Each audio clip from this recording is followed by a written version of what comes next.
नमस्कार। आप सभी का स्वागत है।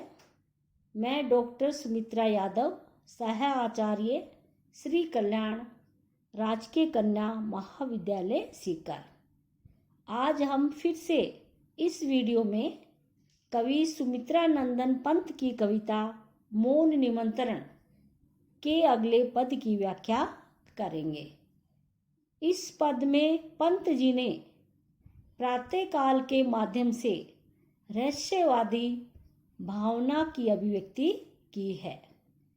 कली के माध्यम से कवि अपनी कल्पना व्यक्त करता हुआ कहता है। प्रातःकाल के समय उदय होते हुए सूर्य की किरणें जब कली पर पड़ती है तो वह फूल के रूप में खिल जाती है, यानी फूल के रूप में वो विकसित हो जाती है।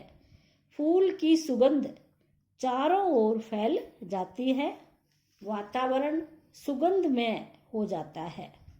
ऐसे में फूलों का रस पान करने के लिए भंवरे भी उसके चारों ओर मंडराकर मधुर गुंजार करने लगते हैं। कवि की कल्पना ऐसे सुहाने वातावरण में मगन हो जाती है, यानी चारों ओर सुगंध से भरा हुआ वातावरण होता है तो कवि उस सुगंध से भरे हुए वातावरण में अपने आप को डुबा देता है। पंत जी कहते हैं, कनक छाया में जबकि सकाल खोलती कलिका उनके द्वार, सुरभि पीड़ित मधुपों के बाल, तड़प बन जाते हैं गुंजार, न जाने ढुलक ओस में कौन, खींच लेता मेरे द्रग मौन। तो व्याख्या करने से पहले हम कठिन शब्दों के अर्थ बताएंगे। कनक माने सोना अर्थात सुनहरी छाया। सकाल यथा समय अर्थात प्रातःकाल से अभिप्राय। मधुपों के बाल भंवरों के बच्चे। द्रग माने आंखें। मौन चुपचाप। ढुलक ओस ओस की बूंद के रूप में ढल जाना अर्थात ओस की बूंद का रूप धारण करना।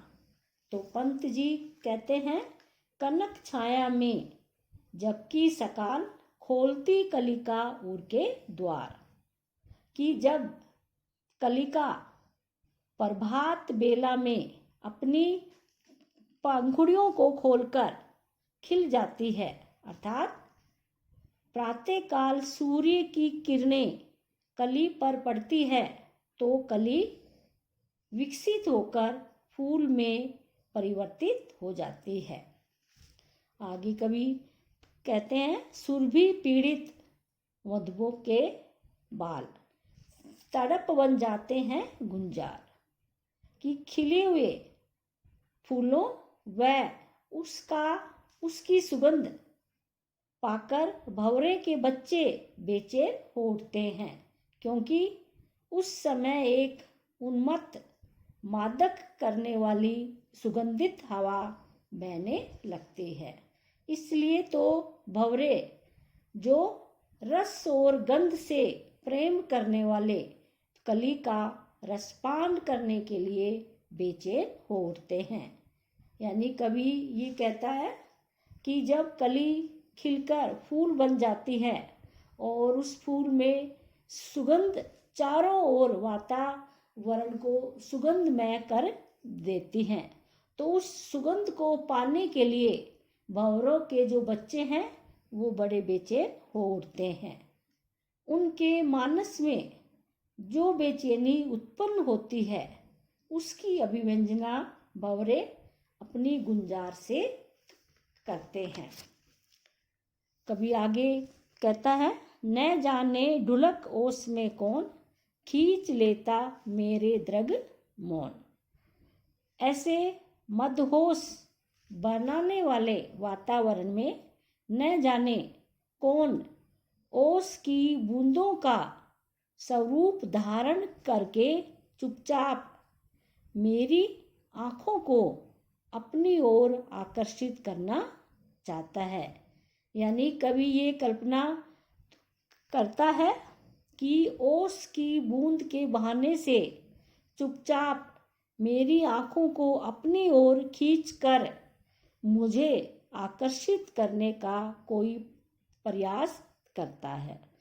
भाव यह है कि कवि की कल्पना ऐसे मदमस्त सुहाने वातावरण में उसे अपनों की याद आने लगती है और वो उसी याद में मगन हो जाता है।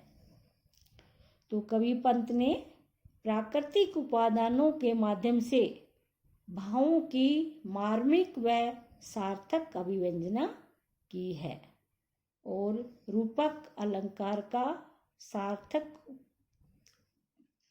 प्रयोग किया है और रहस्यवादी शैली का भी प्रयोग किया है। धन्यवाद।